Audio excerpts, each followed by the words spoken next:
Estás escuchando La Esfera Celeste.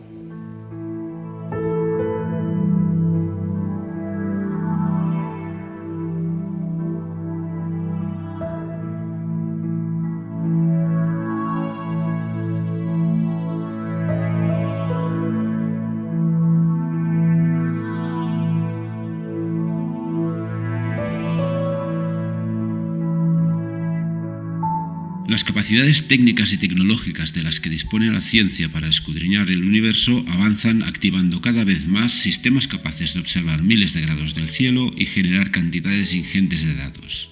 Desde proyectos de altísima ingeniería y presupuestos de muchas cifras hasta modestos proyectos de monitorización del cielo basados en equipos comerciales.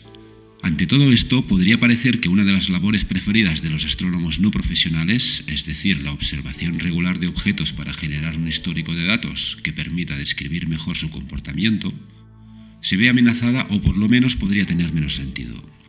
¿Pero es esto realmente así o por el contrario el hecho de disponer de más observaciones abre más posibilidades de colaboraciones PROAM? Para entenderlo mejor y sacar algunas conclusiones positivas de todo ello, hemos montado una tertulia con invitados de lujo. Por un lado, llamamos a nuestro amigo Ángel López Sánchez, que nos pone luz a algunos de estos aspectos, desde el punto de vista privilegiado de alguien que conoce muy bien el mundo profesional y el no profesional. Y por otra parte, hemos invitado a Juan Luis González, Ramón Navas y Nacho Novalvos a debatir hacia dónde va todo esto y, como veréis, algunas cosas más.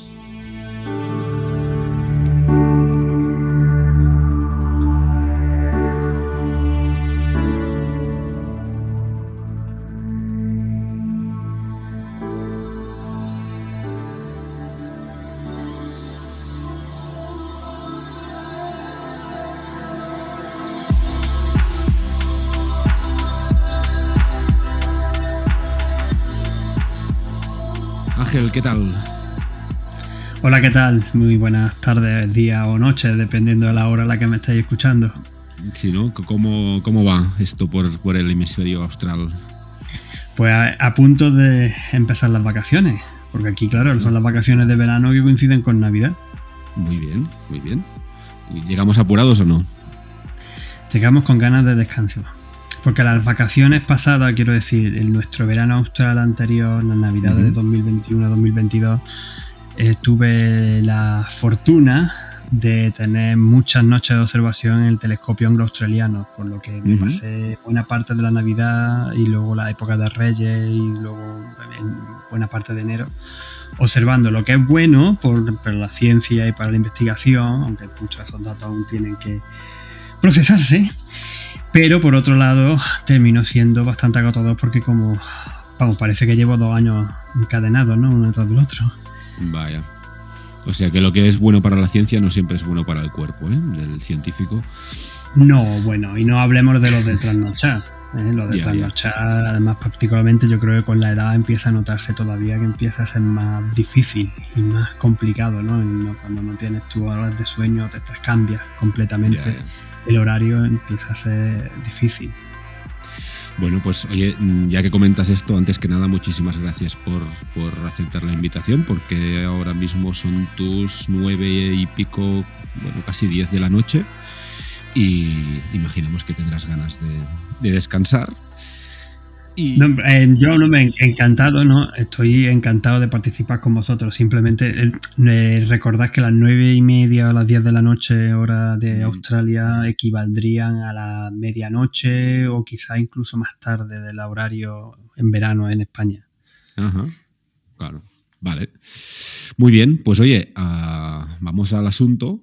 Y esto responde básicamente a una propuesta que hizo Juan Luis González ya hace bastante tiempo, ¿no? De una serie de dudas, ¿no? O de inquietudes que le surgían a él y a otras personas que están en colaboraciones en el ámbito más PROAM, ¿no? De la astronomía, de qué pasa con esa actividad, ¿no? Que desarrollan ellos en una época en la que es más usual encontrarnos con grandes surveys, ¿no? que escanean el cielo y monitorizan la actividad de diferentes tipos de objetos, ¿no? En la búsqueda de descubrimientos o de realizar set de datos enormes como pueden ser los releases que ha sacado Gaia o o el ASAS en supernovas, el Catalina Scar Survey, y hay un montón, ¿no?, de iniciativas de este tipo que claro, son súper eficientes y al final no dejan de ser redes de telescopios, estableciendo un poco una comparación con lo que hacen los amateurs, entre comillas, ¿no?,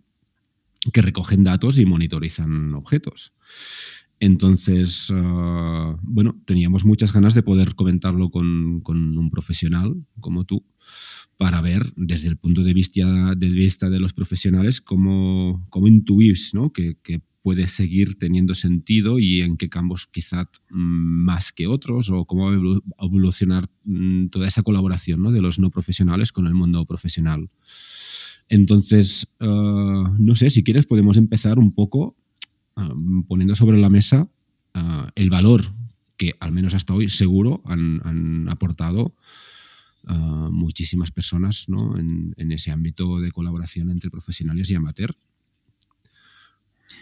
Pues sí, tú lo has comentado. La verdad que la labor que los astrónomos aficionados, astrónomos amateur, realizan en muchos de estos descubrimientos es que ha sido, y yo sigo diciendo que es fundamental en todo este tipo de búsqueda de supernovas, de catalogación de asteroides, cometas y bueno, y muchísimos otros campos que también se están haciendo un montón de cosas.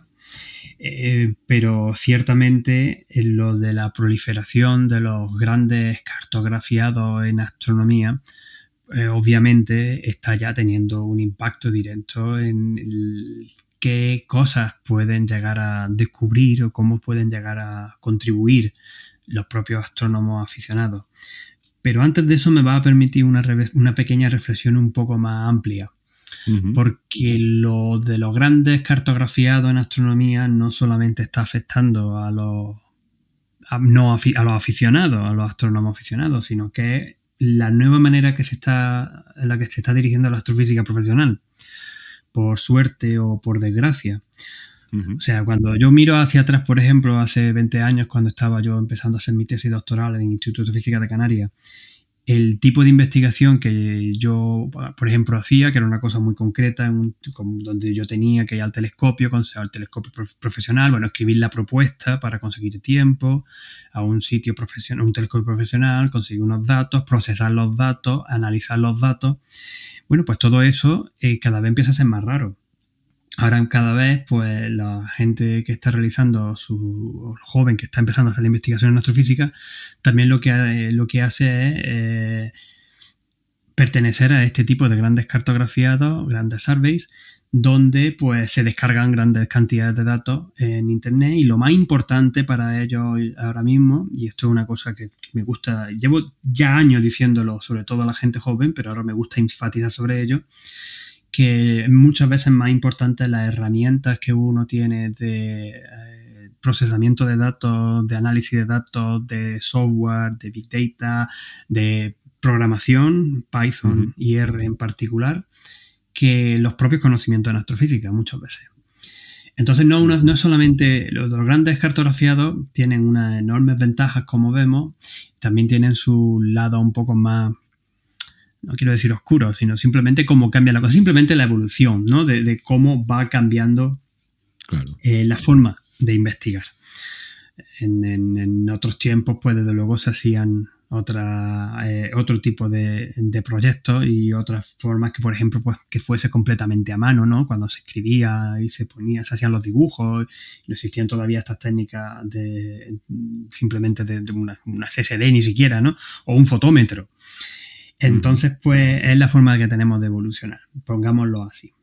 Vale. Sin embargo, cuando ya entramos particularmente en lo que me preguntas y en la duda que muchos de vosotros tenéis, y yo también tengo, sobre qué es lo que van a pasar con lo de los grandes cartografiados para a la hora en la que los astrónomos aficionados pueden contribuir con sus observaciones, pues una cosa que está todavía por ver y por descubrir y por entender completamente cómo puede llegar a ser. Yo sigo siendo defensor de que la contribución de los astrónomos aficionados es clave. Y es verdad que hay muchos cartografiados y cada vez va a haber más, y hay muchos telescopios robóticos que explota o se da un aviso de una explosión de supernova o un RGB o ahora una detección incluso de ondas gravitatorias y se apunta rápidamente al objeto en cuestión. Ya algunos telescopios robóticos son capaces de hacerlo en cuestión de menos de un minuto y te están ya haciendo imágenes o intentando encontrar qué es lo que ha pasado. Pero aún así yo creo que y que vienen, por ejemplo, también los telescopios estos grandes de gran campo como el telescopio Vera Rubin, que va a ser capaz de observar todo el cielo en solo unos pocos días, ¿no? En unos campos enormes, ¿no? Con una gran CSD yo no me acuerdo cuántos trozos tiene la CSD, pero son varios centenares de CSD todas conectadas para conseguir un campo enorme en el cielo. Pero yo digo que de todas formas hay cabida y tiene que haberla para los astrónomos amateurs. Posiblemente se tengan que cambiar la estrategia a la hora de observar de alguna manera, y esto habría, como digo, que verlo según cómo vayan pasando, pero yo no descarto que todavía sigan apareciendo descubrimientos tanto de estos campos tan prolíferos como de descubrimientos de supernovas como de cometas o de asteroides por la contribución de los astrónomos aficionados. Vale. Aquí una cosa que bueno, se me ocurre que es muy evidente, ¿no? Es que el hecho de que un astrónomo amateur realizase descubrimientos, ¿no? Como en el pasado sucedía mucho con cometas, por ejemplo, eso evidentemente cada vez lo veremos menos porque hay un montón de iniciativas, ¿no? Que van en ese sentido, profesionales me refiero. Pero en cambio, en labores de seguimiento quizá, ¿no? Eso mismo. O de confirmación, puede tener incluso más sentido porque es que la cantidad de cielo que se está monitorizando, ¿no? en diferentes aspectos, claro, no sé si sobrepasa en mucho la capacidad de la red de telescopios que no se dedican al cartografiado en poder confirmar o hacer seguimiento o yo qué sé, en generar, por ejemplo, datos para obtener unas efemérides correctas de un cuerpo que se acaba de descubrir, ¿no? Efectivamente. Ahí yo creo que lo estás dando. Creo que uno de los grandes valores que tienen las observaciones por un astrónomo aficionado es que, bueno, como lo pueden hacer desde su casa, desde su observatorio remoto o desde cuando se van al campo de la forma en la que mejor puedan, pero es normalmente su instrumental, su telescopio que pueden apuntar donde ellos quieran en el momento que quieran, siempre y cuando las nubes lo permitan, básicamente. Y en este sentido, por ejemplo, lo que tú has comentado de observaciones de seguimiento, por ejemplo, estoy pensando en observaciones de asteroides o de cometas en las que, bueno, conforme más puntos tenemos en astrometría, con más puntos astrométricos, mejor podemos conocer la precisión, bueno, astrométrico y fotometría también, por supuesto. Mejor podemos conocer la efeméride, ¿no? O sea, la trayectoria que va a tener que tiene este objeto, se pueden redefinir mejor sus datos, sus propiedades y se puede perfilar mucho mejor. Quien dice un asteroide también puede decir incluso algunas veces pues monitorizar una supernova interesante en la que, bueno, pues muchas medidas de forma independiente pero de forma contrastada te van a dar un número más valioso que solamente una o dos, pongámoslo así, por muchas que sea de un telescopio muy, muy, muy profundo, que muchas veces no es necesario llegar tan profundo, simplemente son observaciones muy rápidas, pero siempre puede haber alguna cosa por ahí. Por ejemplo, también estoy pensando en un Starlink que se haya cruzado por el campo y haya fastidiado y no se haya dado cuenta a quien sea que está ahí. Entonces, en ese sentido, yo creo que todavía, por lo que digo, ¿no? Que hay motivo de poder seguir realizando este tipo de contribuciones que no sean al mismo nivel en el sentido de que va a ser bastante más difícil de que se puedan hacer descubrimientos propios, pues posiblemente sí. Sin embargo, habrá todavía descubrimientos y habrá todavía una labor interesante y de campos quizás que todavía estamos por terminar de perfilar. Claro, Eso es interesante. Claro, en cierta forma, a lo mejor ese planteamiento que voy a hacer es un poco ingenuo, pero podríamos imaginarnos que el hecho de tener más ojos, ¿no?, detectando más cosas, nos va a dar más materia prima que va a requerir de más gente monitorizando, ¿vale? Y a partir de eso podríamos inferir pues, que el papel de los amateurs, pues, al contrario de lo que podríamos pensar, pues cobra aún más importancia. Pero es cierto que al final tenemos proyectos que son de cartografiado puro, ¿no?, como podría ser Gaia, si no me equivoco, pero también los hay que generan, ¿no?, un seguimiento, una monitorización del cielo que permite hacer ese seguimiento que a veces también, que es el papel, ¿no?, fundamental muchas veces de los amateurs. No sé en ese sentido si tienes idea de hacia dónde va a pivotar un poco todo, ¿no? Si van a cobrar más importancia estos segundos planteamientos, ¿no?, de monitorización, o si se están poniendo más esfuerzos en detectar o descubrir, por decirlo de alguna forma, ¿no? Y a partir de ahí, pues ese trabajo de análisis que cada vez realizáis más los profesionales, pues no sé, vais a tener que escoger, ¿no?, objetos más interesantes o más bien alineados con vuestra investigación. Es que son cosas complementarias, son campos complementarios, digámoslo así. Para algunos tipos de proyectos, lo más importante es observar la misma parte del cielo durante un cierto tiempo, digámoslo de una manera. No eres capaz de hacer por ejemplo, el telescopio de Vera Rubin va a ser capaz de monitorizar todo el cielo, hacer imágenes de todo el cielo en pocos días, volviendo luego a comenzar en un campo que observó 4, 5, 6, no recuerdo el número exacto, una semana antes, y continuar a ver si aparece algo nuevo, o simplemente pues nada, pues seguir echando tiempo, ¿no? Porque luego todas las imágenes independientes, todas esas épocas que se conocen o que se llaman, para objetos distantes, galaxias y nebulosas, cúmulos de estrellas, todo eso si se combinan, se va a conseguir una imagen muy profunda una vez que has conseguido un montón de ellas. Que esta técnica también lleva haciéndose tiempo en otros campos, incluido en radioastronomía. Pero claro, eso es una forma, una metodología de seguir que tiene que ser así, tiene que ser muy constante, y no se puede decir, oye, que ha habido, salvo que fuera una cosa súper gorda, ¿no?, una hipernova o alguna cosa muy loca en la que digo, hay que observar esto por lo que tal, pero ese tipo no. Hay otro tipo de telescopios que sí son los que funcionan de estos de alerta, de que algo se ha detectado, en una supernova interesante o alguna detección de ondas gravitatorias, como también señalaba antes, y entonces directamente apuntar a ver qué encuentra. Claro. Pero claro, vamos a empezar a encontrar cada vez más. Y tú lo has dicho antes bien, vamos a empezar cada vez a encontrar más, y incluso los telescopios profesionales no van a poder seguir con todo.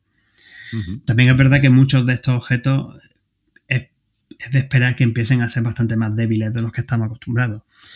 Pero por otro lado también hay astrónomos no profesionales, astrónomos no profesionales que tienen unos equipos que te permiten llegar bastante más profundo. Simplemente también pues, con las técnicas que tenemos ahora mismo, ¿no?, que eran impensables incluso hace una década, ¿no? Que tú puedes llegar con un pequeño telescopio incluso de 10 centímetros, puedes llegar todavía, lo que no pensábamos que podríamos haber llegado hace unos pocos años de profundo, simplemente por integrando y tomando muchas imágenes de forma individual.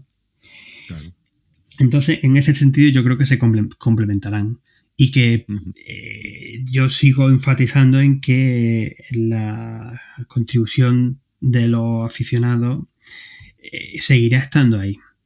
Y quería apuntar también antes que ya no solamente por lo que estamos, por los métodos, las técnicas que existen o que tenemos en la actualidad y los astrónomos aficionados usamos en la actualidad, sino con otras nuevas incluso que ya se empiezan a retomar o se empiezan a tener de forma más rutinaria o con un poquito más de control mediante con los astrónomos aficionados, que me estoy refiriendo particularmente a la espectroscopía. Que ahí es otro campo todavía a explorar que ya creo que lo comenté en la vez anterior que estuvimos charlando, porque va a dar pie también a encontrar muchas cosas raras. Y eso va a ser, ya empieza a ser tanta información que, bueno, que va a ser más complicado incluso llegar a que un profesional le pueda estar viéndolo todo, digámoslo así, ¿no? Claro. Oye, estamos hablando de cosas como muy macro, ¿no?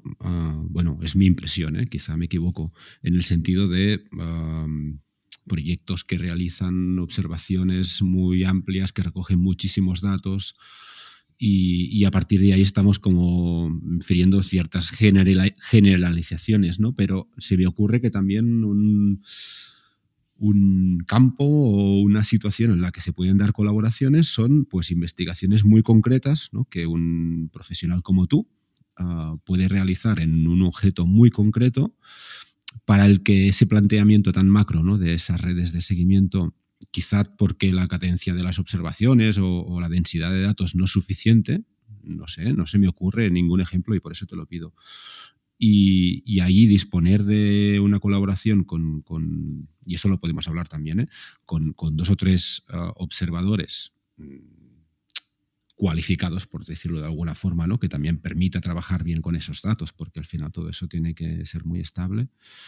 Pues eso también entiendo que se puede dar, ¿no? Es decir, no todos son cosas súper macros, ¿no? En el sentido de que una imagen del cielo cada noche ya me vale. Hay espacio para cosas así un poco más de nicho, más concretas, ¿no? Más selectivas, quizá.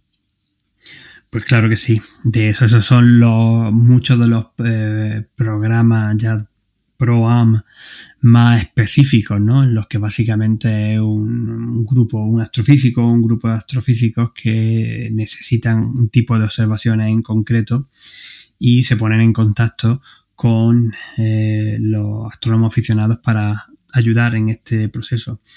Y bueno, precisamente de este tipo de iniciativas en la Comisión ProAm de la SEA pues somos bastante favorables y vamos, ya hemos puesto en contacto a unos cuantos astrónomos aficionados y profesionales para conseguir este tipo de observaciones, que pueden ser de muy diverso tipo, y algunas pueden ser más sencillas y otras pueden ser un poco quizás más complejas.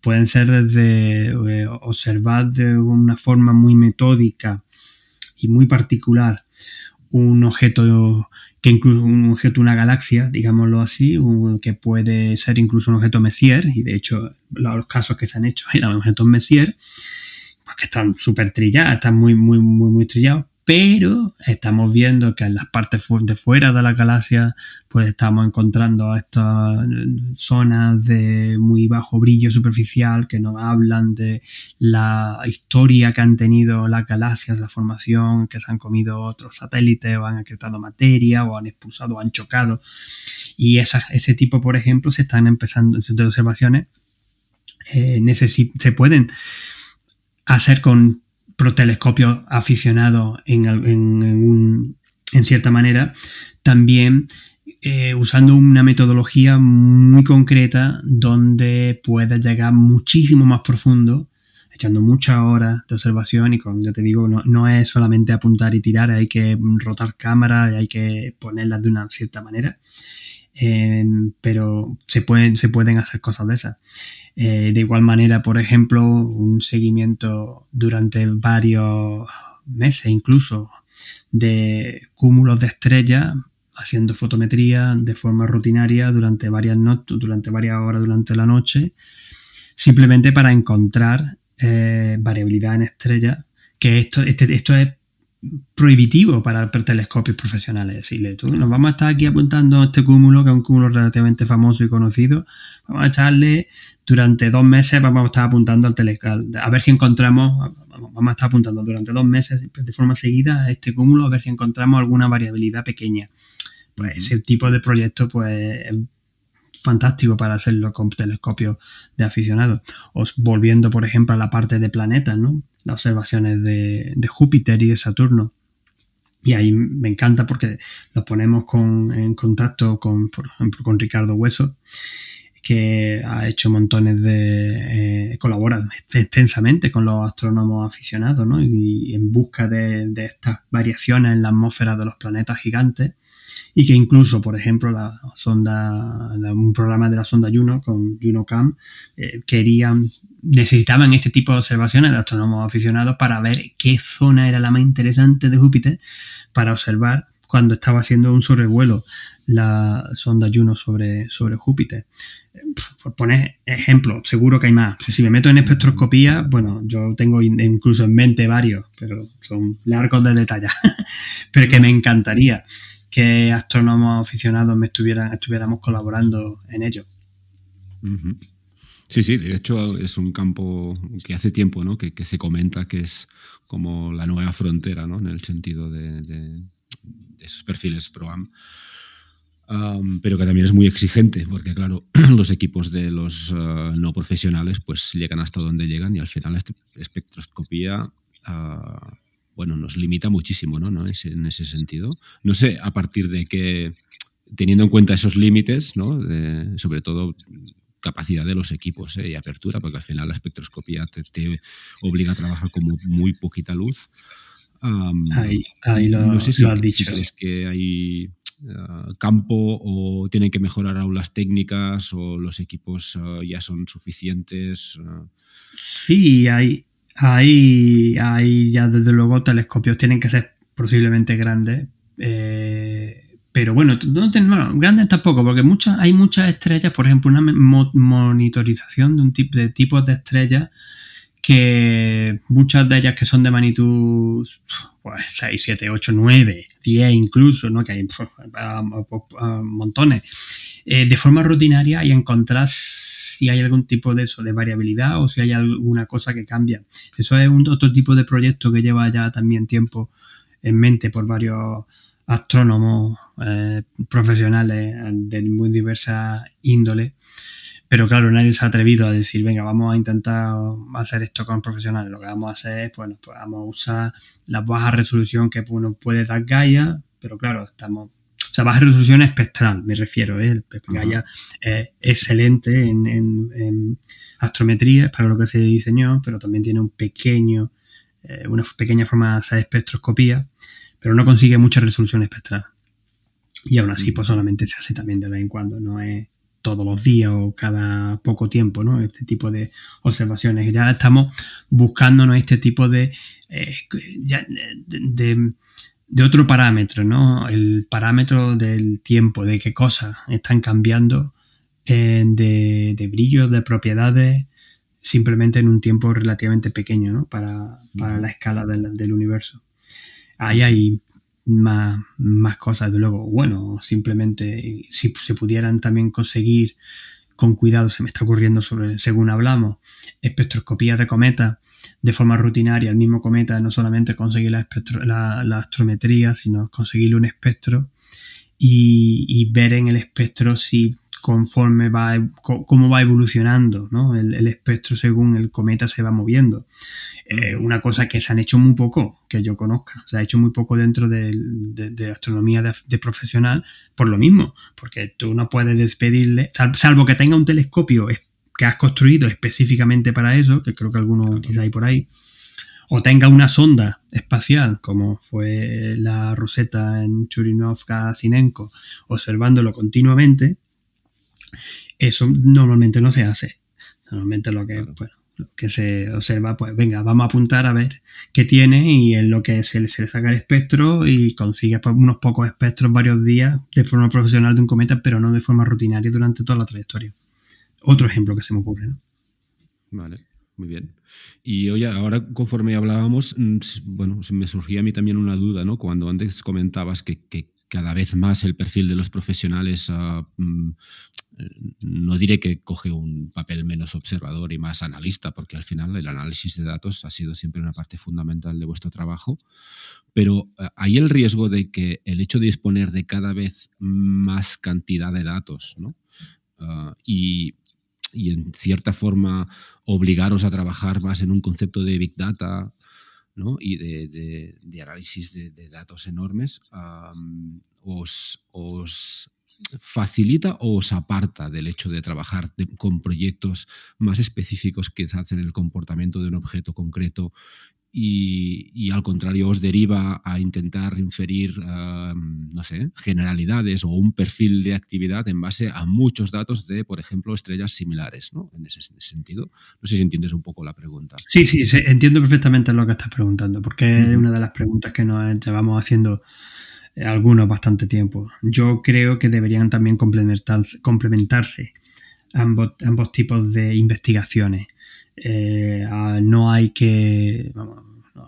no puede negarse que en la época en la que estamos con los grandes datos, grandes cartografiados y las grandes propiedades, por ejemplo, que se están obteniendo tanto en estrellas, observando en la Vía Láctea, que se están encontrando un montón de sorpresas que antes no se esperaban, o en galaxias, o en la propia entender mejor cómo funcionan y cómo evolucionan las galaxias.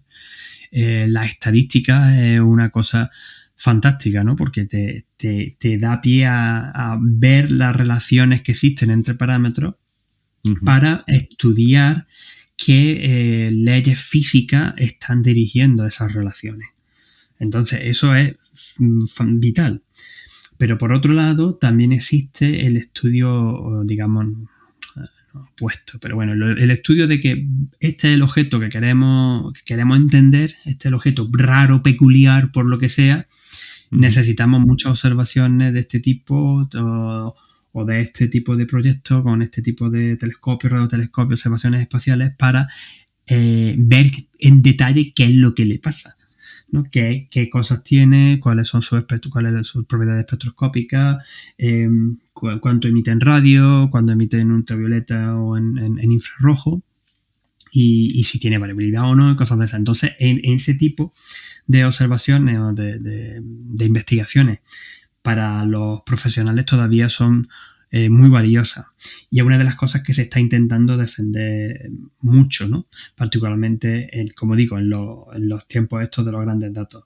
Que muchas veces lo que ocurre es que los grandes datos son los que te destacan estos objetos. Te dicen, oye, aquí hemos encontrado, por ejemplo, ¿no? En el caso de ahora, una galaxia con los datos del James Webb que parece que podría estar, según la fotometría y estos datos medio preliminares, pues los redshift fotométricos, pues una cosa que todavía no me... Tengo mis cosas, yo como soy de espectroscopía, pues todavía pues me cuesta que con 6 puntitos se puedan decir exactamente por dónde está la galaxia. Pues vamos a ver si podemos comprobar, pues ahí está. Pues entonces ya sí utiliza un tipo de telescopio, un telescopio grande en este caso, o el mismo James Webb, pero usa espectroscopía en este objeto que ha encontrado para comprobar y confirmar si sí o si no. En eso pues todavía, pues fíjate, por suerte o por desgracia todavía quedan muchas cosas por descubrir ahí arriba. Bueno, por suerte seguro, ¿no? Sí, bien, esperemos que sí. Esperemos que sea por suerte, desde luego, porque si no se nos acaba el trabajo, ¿no? Pero lo veo difícil simplemente, algunas veces lo pienso, ¿no? Sobre todo como va evolucionando la astronomía y las imágenes cada vez más profundas, ¿no? Que ya somos capaces de resolver estrellas individuales en galaxias que están relativamente cercanas. Y ya no me refiero solamente a estrellas gigantes rojas o superluminosas, ¿no? Empiezan a ser estrellas, todavía quizás no del brillo del sol, pero bueno, bastante decentes. Y, por ejemplo, empezar a resolver de forma espectroscópica, con espectroscopía de campo integral, de estas que obtiene a la vez la imagen y el espectro, regiones de formación estelar, o sea, regiones H2, pero regiones de formación estelar, en otras galaxias, cuando antes solamente pues se veía un puntito o una cosita donde sacaba el espectro integrado y punto, ¿no? Y entonces pues puedes empezar ya incluso a distinguir las estrellas que se han formado ahí dentro, las burbujas que hay por las explosiones de supernova y por el gas que se ha consumido y los procesos internos dentro de la nube, y eso es en galaxias que están todavía cercanas. Entonces, según las técnicas vayan avanzando y podamos ver mucho más de estos objetos, pues será todavía más estudio. Me estoy yendo a galaxias porque es mi tema. Me puedo poner a decir pues la búsqueda de ya no asteroides pequeños, objetos del cinturón de Kuiper y más cometas, ¿no? Que existen en las profundidades del sistema solar. Hay muchísimos todavía sin catalogar y sin conocer. Pues, sin ir más lejos, el hipotético planeta 9 que dicen que quizás está por ahí. Sí, sí. Hipotético y bueno, y un poco que ha suscitado, ¿no?, mucho debate, ¿no? Pues, sí. Quizás está por ahí. Quizás está, no destaca. Además, estaría interesante por eso, ¿no? Porque además, si de verdad existe ese planeta 9 en el sistema solar, sería uno de estos planetas de los que no tenemos en el sistema solar, que son las supertierras o los mini Neptunos. Entonces, que no tenemos, que creemos que no tenemos, ¿no? Porque es la única manera, es la única forma por la que no lo hemos visto todavía. Si fuese una si fuese más pequeño que una supertierra, no podría afectar al movimiento de los objetos del cinturón, no es ni siquiera el cinturón de Kuiper, sino los objetos en las partes externas del sistema solar, de la manera en la que las predicciones teóricas parecen apuntar de que hay algo ahí que está modificando la órbita de este tipo de objetos.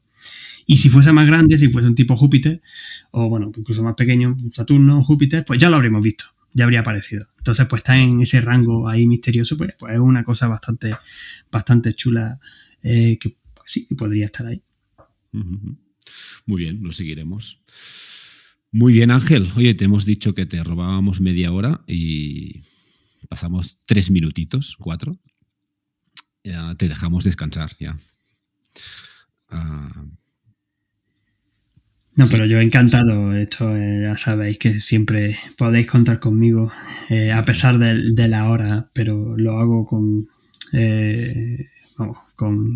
todo el placer, desde luego. Es muy importante, ¿no?, que sigamos esta tradición de colaboración y también desde el punto de vista del astrónomo profesional, de comunicar lo que hacemos, nuestra ciencia, nuestras investigaciones y intentar inspirar a todo el mundo a mirar un poco hacia arriba, hacia el cielo, particularmente a los astrónomos amateurs. Bueno, vosotros posiblemente veis mucho más que nosotros en ese sentido de que tenéis vuestros equipos y tal. Yo estoy deseando ahora que pasen unos días y ya que parece que se están quitando las nubes, porque de lo otro que no he tenido tiempo de quejarme contigo es que aquí hemos estado casi 2 años con la niña, entonces poco observaciones hemos podido hacer.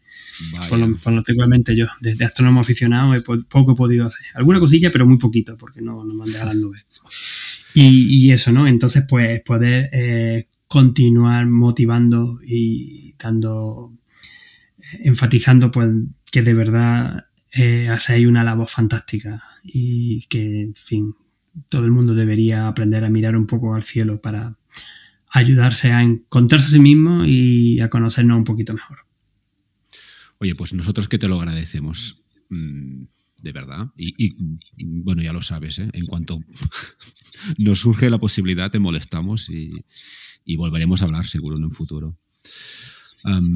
Oye, Ángel, bueno, lo dicho, muchísimas gracias. Que empieces bien las vacaciones y hablamos pronto. Sin problema, encantadísimo. Y no es molestia, de verdad que lo hago con muchísimo placer.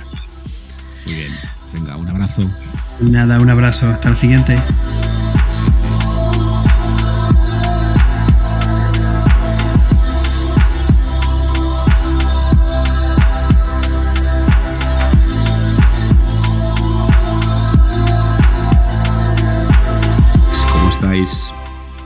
Bien, muy bien. Hola, muy buenas, muy bien. Qué multitudinario esto hoy, ¿eh? Bueno, desayuno de amigos. Desayuno sí. Con amigos, correcto. Di que sí. Muy bien. Bueno, pues como hemos comentado, esto hoy es una tertulia, ¿no?, con todas las de la ley, porque no tenemos nada preparado.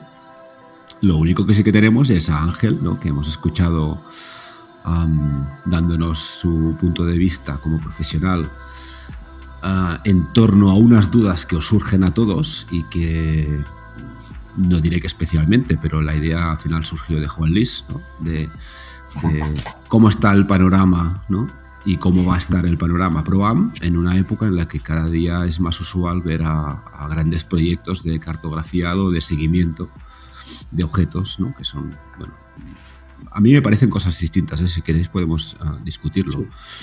Pero al final eso genera montones y montones y montones de datos para estudiar, ¿no? Objetos. Y esa es una de las actividades que tradicionalmente han hecho los astrónomos no profesionales, ¿no? Que al final es generar muchos datos de un objeto porque se sigue, y a partir de ahí la comunidad científica utiliza esos datos para sacar sus conclusiones. Para empezar, no sé si queréis hacer un estado de la cuestión, ¿no?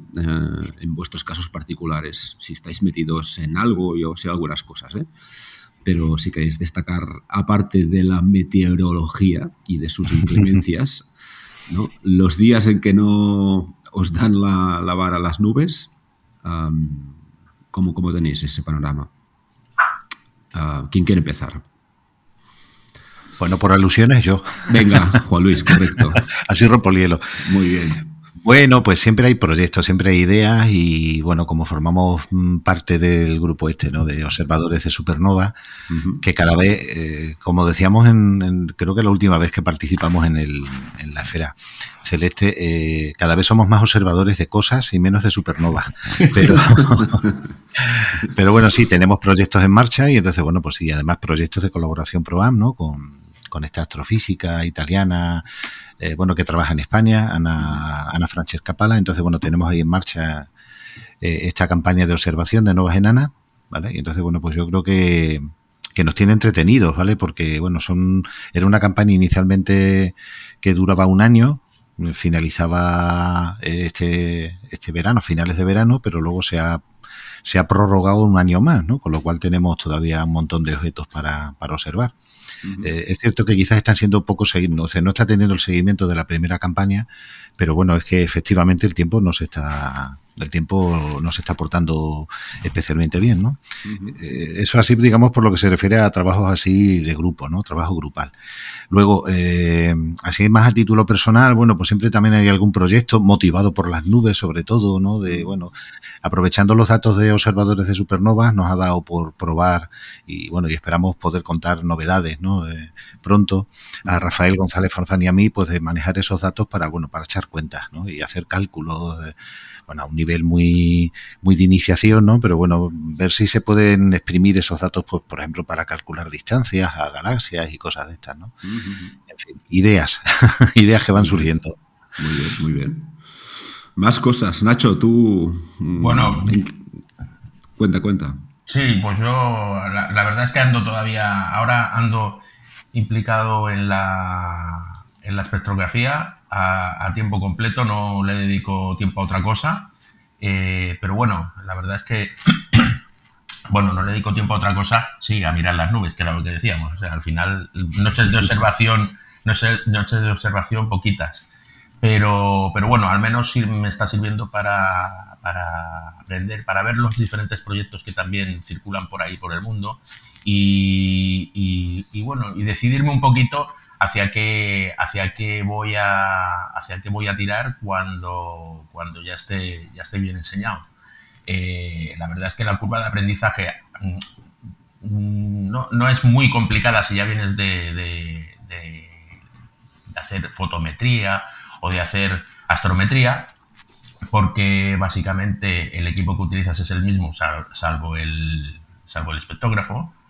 Pero sí que es verdad que se trabaja con muy poca luz, tienes que elegir muy bien los objetos a nivel de que sean objetos interesantes, objetos relativamente brillantes, no podemos irnos a magnitudes muy altas y luego pues ver qué se está haciendo en el mundo que sea interesante o un proyecto que sea interesante dentro de la espectrografía y dentro de la espectrografía resulta que todos los proyectos son interesantes al final, porque hay muy poca gente realmente en comparación con el resto de las actividades, y si contamos ya si lo comparamos con los astrofotógrafos que hay por el mundo, Ramón, sí, a la espectrografía se dedican 4 personas. 4. Entonces es un campo súper interesante, es un campo que yo creo que es el futuro de la astronomía amateur, pasa por la espectrografía, pero bueno, hay que aprender y la verdad es que hay que tener para entrar en cosas muy específicas y muy interesantes, pues quizás sí que hace falta un equipo, sobre todo una abertura importante, que en las ciudades es contraproducente también. El tema está que para espectrografía, bueno, el SIN influye bastante poco porque estás metiendo la luz en una rendija de 23 micras, con lo cual puedes utilizar un equipo potente en medio de la ciudad. El problema es económico más que otra cosa. Entonces, bueno, como ya os dije la última vez, estaba bastante metido, intentando meterme en el tema de las Wolf Rayet. Y precisamente pues estoy en contacto con Ángel, López para ver si puedo empezar a trabajar en algún proyectillo que sea más o menos que sea asequible y que me permita pues aportar en ese campo. Muy bien. Muy bien. ¿Y tú, Ramón, qué tal? Bueno, yo ando un poco disperso últimamente, la verdad. Como las noches tampoco están siendo muy... Bueno, lo que suelo hacer es... mi rutina es programo la supernova esta que tenemos en campaña, sobre todo cuando veo que la noche va a ser un poco digna, porque como hace falta acumular bastante tiempo, pues eso. Primero la supernova y luego, últimamente, para ir variando, porque me voy muy por rachas, pues estoy haciendo cometas. El 29P, que últimamente ha tenido unos estallidos bonitos. El asteroide el Didymos, que visitó la sonda y que le pegó un castañazo y que todavía muestra cola. Intenté calcular el periodo de rotación, no sale ni por asomo de momento, pero bueno, ya veremos si sale algo, ¿no? Y poco más. Sí, el OJ, el Blazar que también está en temporada de subidas y bajadas, parece, el OJ287. Y poco más. Estoy un poco estresado por el trabajo y y sobre todo por el cielo también, pues eso, un poco disperso, pero vamos, si puedo, algunos cometas sí que he ido haciendo y la supernova, lo que pasa es que pues de 10 o 15 veces que la habré intentado, pues ha salido medianamente medible 3 o 4 porque cuando no pasa una nube se pone, en fin, no ha hecho unas noches como para tirar cohetes, pero bueno, no nos podemos quejar, que alguna noche buena de tanto en tanto sí que ha habido. Vale. A ver si nos visita el anticiclón y nos lo despeja un poco. Y un poco, no sé, a ver en qué nuevas cosas nos metemos. Sí que, por otro lado, he estado jugueteando, de hecho, aún estoy jugueteando con esto de escuchar meteoros por radio, que esto sí que le importa un bledo las nubes, sí. Es la única virtud que tiene. La única no, pero casi, aparte que es una cosa muy económica, o relativo, sí, muy económica. Pues eso, y estamos probando nuevos programas para esto. No sabemos muy bien si va a servir para un tema estadístico de conteo de meteoros. Esto junto con la cámara All Sky, pues ya hemos pillado algunos meteoros que hemos detectado en radio y que también hemos visto con la cámara All Sky. Bueno, estamos en eso. No está muy claro dónde vamos a llegar con eso, pero se está intentando. Muy bien. Oye, ¿os parece si vamos a intentar concretar un poco ese, no voy a decir temores, Juan Luis, pero esas sospechas de que estos macroproyectos, ¿no? Estos surveys y esta densidad de proyectos que al final siguen el cielo, ¿no? Y que en cierta forma reproducen la tarea de muchos astrónomos no profesionales durante muchos años, puede, es que, a ver cómo lo digo, amenazar no sería la palabra, pero hacernos dudar al menos, ¿no? De que nuestro trabajo siga sirviendo para algo, ¿no? Y eso quizás un poco exagerado, y más oyendo a Ángel, que bueno, da bastantes argumentos para pensar que no, porque al final lo que están haciendo es abriendo cada vez más ventanas, ¿no? A más oportunidades es una forma de leerlo al menos. Pero definamos un poco por qué surge esa duda, ¿no? No sé qué quiere pensar, ¿eh? Bueno, sí. Esto ha pasado. Sí, ha pasado desde siempre, en realidad, ¿eh? En cada etapa, yo veo que es como cíclico. En cada etapa, cada nuevo instrumento que se ha puesto en órbita, cada nueva de esto, dice, no, es que los aficionados ya no tendremos nada que aportar. Bueno, hay muchas maneras de verlo, ¿eh? Una de ellas es, primero, hay que observar porque disfrutes haciéndolo. Porque luego también es cierto que hay gente que dice, no, es que yo voy a hacer una tarea muy científica y tal. Digo, ojo, que al final, si tu única pretensión es, pues, eso, que te tengan en cuenta, aportar, está muy bien, pero puedes llevar cierta frustración de que, bueno, que tampoco es que nos hagan mucho caso. A veces sí, a veces no. O sea que yo... Para alguien que se iniciara, lo primero diría, no, disfruta con lo que haces. Si además sirve, ¡ostras!, bienvenido sea, ¿no? Pero, ya digo, yo recuerdo casos de gente que hacía planetaria y que hace planetaria, que cuando, pues eso, las Voyager ya llevan unos cuantos años, cuando las Voyager llegaron a Júpiter, más de uno se frustró y digo, bueno, ya no hace falta hacer planetaria nunca más. Bueno, las Voyager pasaron por ahí, han pasado otras sondas, pero no están perpetuamente mirando Júpiter.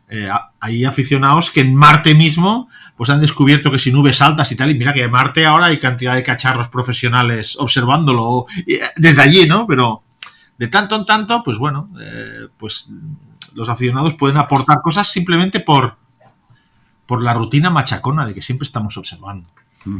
Y luego, pues sí es cierto, pues que los que se dedican... lo que sí es cierto es que hay algunas áreas que pueden haber... pues eso, resultar un poco frustrantes, por ejemplo, los que para descubrir asteroides. Algún aficionado que aún se lleva, alguno logra descubrir actualmente alguno, ¿no? Es cierto que aquí se ha puesto muy complicado y muchos ya casi lo han dejado correr.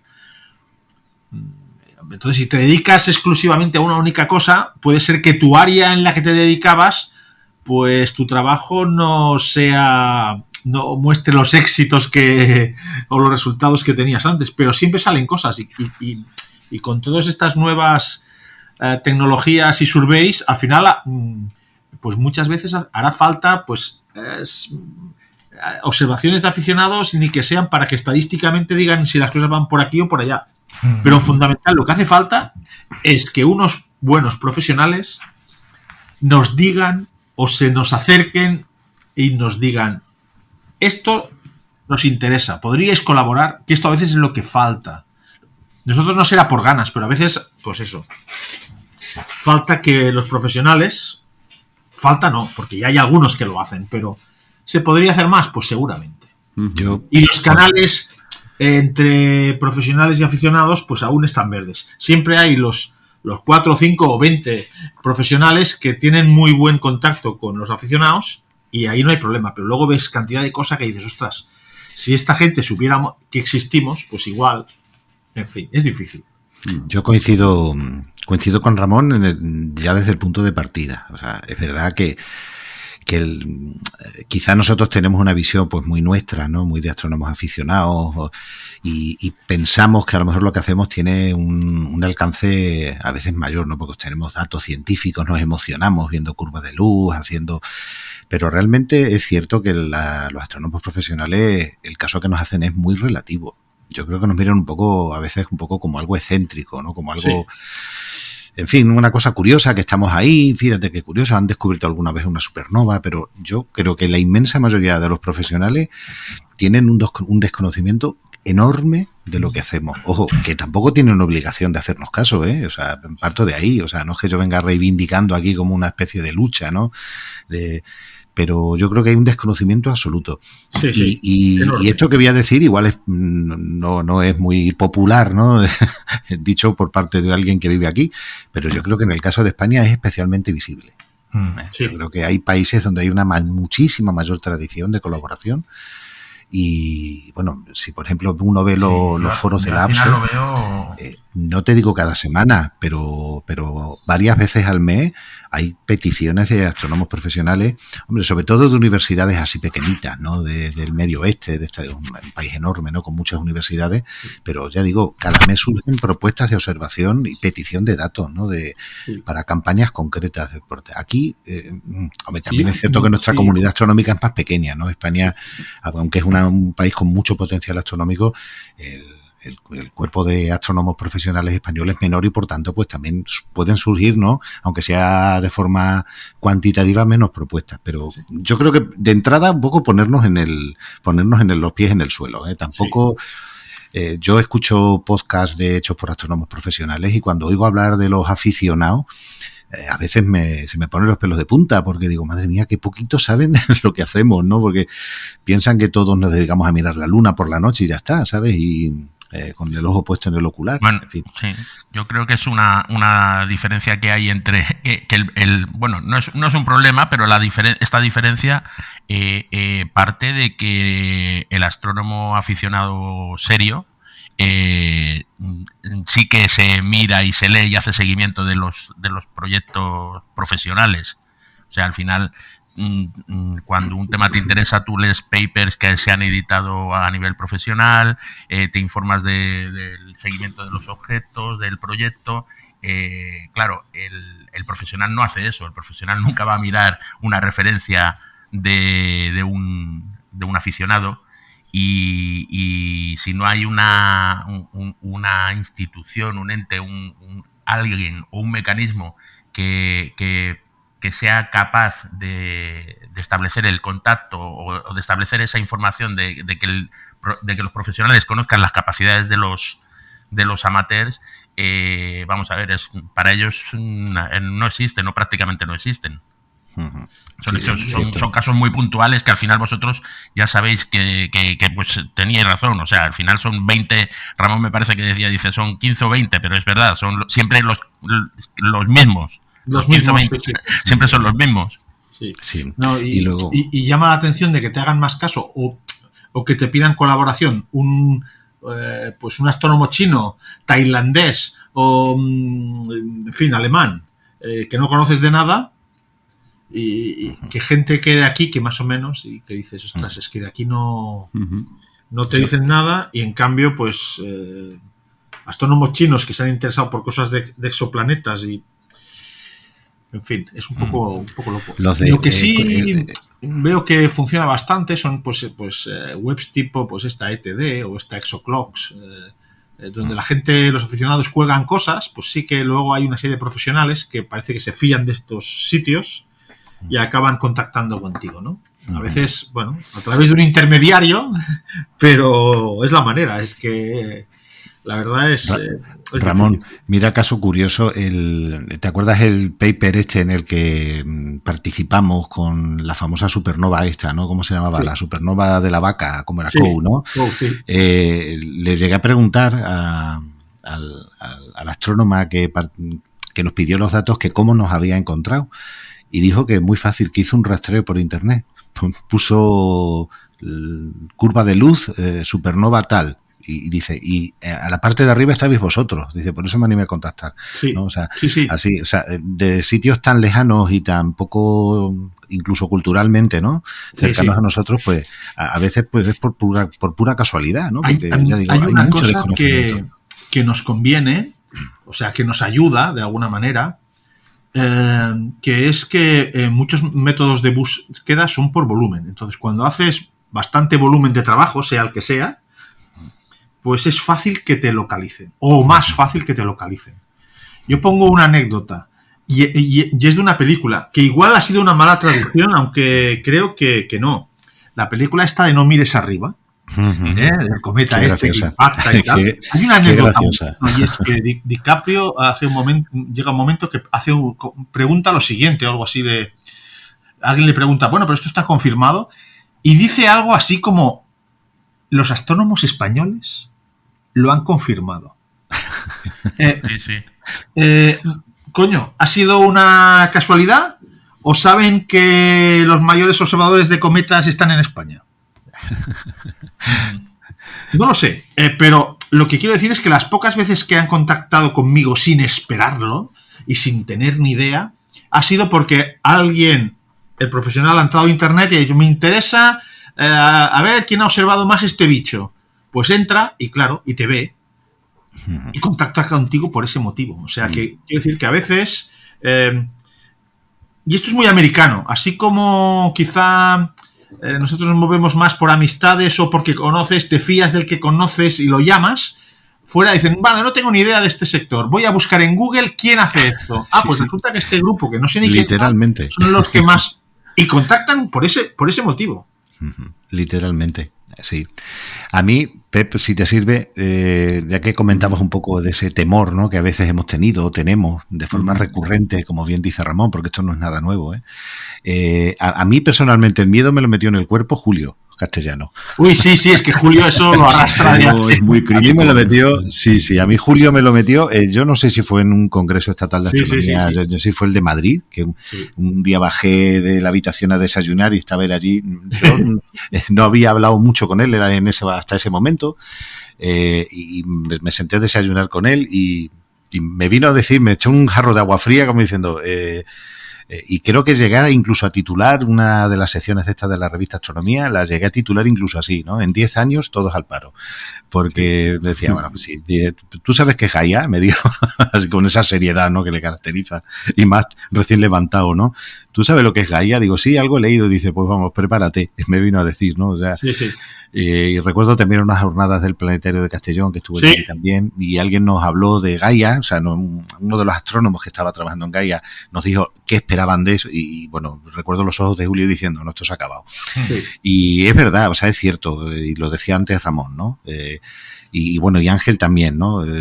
Quizás yo es la conclusión que saco de lo que comentaba Ángel, ¿no? Hay que reinventarse, continuamente nos estamos reinventando, porque la verdad que nosotros tenemos esa flexibilidad, es decir, con bajos presupuestos podemos adaptar los equipos porque más que adaptar el equipo es adaptar los campos de trabajo, ¿no? Y las formas de trabajar. Entonces es cierto que o nos reinventamos o... Yo, que siempre he sido variabilista, desde que tenía un pequeño telescopio y lo hacía visualmente siendo adolescente, ¿no? Pues la verdad que cuando empecé a ver los datos que se iban publicando, los datos que liberaban cosas como ASAS SN, ASAS, Pan-STARRS, todos estos enormes urbes gigantescos, la verdad que he pasado periodos de bajón tremendo. Digo, no tiene ningún sentido hoy por hoy dedicarte a seguir estrellas variables si partimos del supuesto de que quieres, digamos, aportar algo novedoso. Porque, por supuesto, como dice Ramón, esto hay que hacerlo porque nos divertimos, punto. O sea, ese debe ser el punto de partida. O sea, nada tiene sentido si no lo hacemos porque nos gusta, ¿no? Y a mí me gusta ver una curva de luz, y eso me gusta más que ver la astrofotografía más alucinante de M42. Pero bueno, dando eso por supuesto que lo hacemos porque nos gusta, si además quieres tener el plus, el añadido de que, bueno, de que esto igual va a una base de datos que puede ser útil a alguien, la verdad que hoy por hoy, sinceramente, no tiene mucho sentido seguir una variable archiconocida o incluso poco conocida. O sea, lo que decía antes Ramón, ¿no? Intentar descubrir un asteroide hoy día es algo épico. O sea, alguno cae de vez en cuando. Yo, de lo que quizás más controlo, supernova. Es cierto que hay amateurs que siguen descubriendo supernovas, ¿no? Bueno, casi más que amateurs en plural, ¿no? Diríamos eso, que hay uno, ¿no? Está Koichi Tagaki, que el tío sigue, ¿no? Y no van a poder con él, ¿no? Y de hecho tú ves los números de supernovas descubiertas en los últimos años por aficionados, y las comparas con los que descubrían en los años 80 y el número es similar. Andamos en torno a 100 supernovas. Claro, ¿cuál es la diferencia? Que antes esas 100 eran el 80% de los descubrimientos de supernovas. Hoy es el 1% de los descubrimientos de supernovas, porque es que, y bueno, y Jordi lo sabe, ¿no? Jordi Camarasa, ¿no?, que ha participado muchas veces en el programa, sabe que incluso ha tenido alertas de algo que por días se lo han pillado, ¿no? Y es que hoy por hoy, la verdad que si alguien quiere aportar algo realmente novedoso, observando variables, observando asteroides o cometas, la verdad que lo tiene muy complicado. Muy complicado. Pero una cosa. Si nos reinventamos, ¿no? O sea, hay que reinventarse y dime. No, yo lo digo para recuperar una duda que me surgió a mí hablando con Ángel, y que me llevaba a pensar que esto, en cierta forma, más que irse al paro, ¿no? Como decía Julio, Sí. y por mucho Gaia que haya, quizá lo que al final eso genera es un cambio de paradigma, ¿vale? Y no Claro, sé si voy a claro. decir una tontería, pero al final, como más frentes y más amplios y más lejanos puedan tener los profesionales, muchas más oportunidades de propuestas, ¿no? Para trabajar objetos con una cadencia súper alta que quizá antes, por no disponer de esos medios y de esos datos, no se daban o no se daban en tanto volumen, ¿no? Es decir, puede pasar que en los próximos años haya más profesionales dedicados a campañas súper concretas en las que sí tiene mucho sentido dedicarle muchas horas, ¿no? Y seguimientos con datos muy densos, cuando antes esto quizá no pasaba pues porque no tenían una base sobre la que detectar esos objetos. No. Desde luego que el trabajo de los profesionales también está cambiando, lo decía Ángel, y es cierto, o sea, no nos pasa a nosotros, le pasa a toda la astronomía. O sea, vosotros pensad por un momento cuando el LSST, bueno, el Vera Rubin, que se llama, ¿no? Ahora, cuando este telescopio se ponga en marcha, en fin, con la CCD que tiene de 3,2 gigapíxeles, que tiene un campo de 3 grados y medio, todas las noches, a todas horas funcionando, la inmensa cantidad de datos que eso va a generar, bueno, va a dar para miles de tesis doctorales, ¿sabes? O sea, va a ser espectacular. Entonces sí, o sea, cada vez, y lo decía Ángel, ¿no? Ahí vuelvo a hacer referencia a lo que él decía, cada vez va a haber más profesionales que son menos observacionales y más de uso de, bueno, lo que nosotros llamamos data mining, ¿no? Digamos, ¿no? Extraer datos. Algo que en las dobles, ¿verdad, Nacho? Siempre ha sido una de las cosas clásicas. Bueno, era una de las cosas clásicas que el coco era Gaia en su momento, ¿te acuerdas? Sí, claro, y decíamos, claro. uy, Gaia. Bueno, pues Gaia quizás lo que no te permite. Gaia además trabaja en unas profundidades que los aficionados pues difícilmente llegan también, ¿sabes? Hay un campo que yo creo que los aficionados creemos que tenemos vetado, y seguramente solo es por falta de ambición o por falta de que no hemos sabido unirnos como otros grupos de aficionados, y quizá tampoco tenemos el prestigio de... Me refiero a... Entre los aficionados no entra en la cabeza decir, oye, pues se podrían juntar todas las agrupaciones de España, de Europa o de medio mundo y poner un pequeño telescopio en órbita, por ejemplo. Ya sé que lo que estoy diciendo parece una barbaridad, pero esto que parece una barbaridad, los radioaficionados del mundo tienen veintenas o decenas, más de decenas, de satélites de radioaficionado para comunicarse entre ellos. Entre estos satélites de radioaficionado, algunos tienen pequeños teleobjetivos que apuntan hacia el suelo, porque lo que les interesa es apuntar hacia abajo. Estos satélites, lo que cuesta, aparte de hacerlos, es ponerlos en órbita. Pero como se considera algo de... ¿cómo diría?, de un bien social y demás, pues las compañías que lo ponen en órbita, normalmente la NASA o la ESA, solo cobran un pequeño porcentaje de lo que es poner los explosivos para que el microsatélite este se separe del resto. Es decir, que hay una serie de campos que ni se nos han pasado por la cabeza, pero que otro tipo de aficionados que no tienen nada que ver con la... de verdad que jamás se me hubiera ocurrido, Ramón. ¿Qué han hecho? Madre mía. Bueno, eso es lo que hablabas tú antes, Juan Luis, la innovación, ¿no? El irse renovando, el ir viendo nuevos campos, porque al final estos grandes surveys que no están reñidos, yo creo que no están reñidos con la continuidad del amateur, del trabajo de amateur, que al final, como dice Ángel, ¿no? O sea, lo que se genera, lo que se están dedicando los profesionales ahora y estos grandes surveys es a generar una cantidad de datos ingentes, que yo creo que va a llegar un momento en que van a tener sobreinformación, o sea, van a tener más información de la que se puede gestionar. Uy, sí, ¿sabes?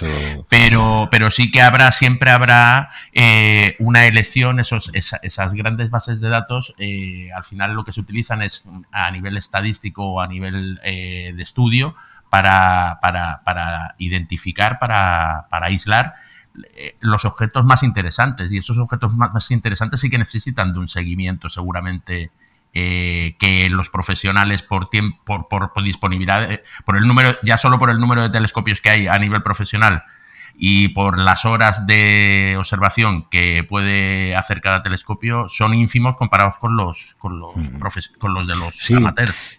Y luego, pues efectivamente, ¿no? Que estoy de acuerdo. Y luego, pues adaptarse a los campos que, por un lado tenemos eso, la adaptación a los campos que quizás los profesionales los tienen hoy por hoy más complicados, ¿no? Son pues objetos dinámicos, objetos que cambian en una noche. Porque, bueno, los surveys generalmente toman una imagen del cielo cada noche, una o dos o tres, no más. Entonces, objetos que cambian en muy poco tiempo, en horas, pues la verdad que ellos no tienen, ¿no? esa capacidad. Entonces, por ejemplo, conozco a muchos fotometristas de toda la vida, ¿verdad? Que hacían variables, que hacían supernovas y tal, y bueno, que se han reconvertido, ¿no? Por ejemplo, en rotaciones de asteroides, ¿no? O ocultaciones, que son la verdad que los profesionales lo tienen bastante más complicado. No les demos ideas por si acaso, pero lo tienen bastante más complicado, ¿no? La rapidez juega a nuestro favor. Claro, eso juega a nuestro favor. O sea, objetos que tienen una variabilidad, por ejemplo, intranoche, o sea, dentro de una noche, la verdad que ahí podemos estar medianamente tranquilos.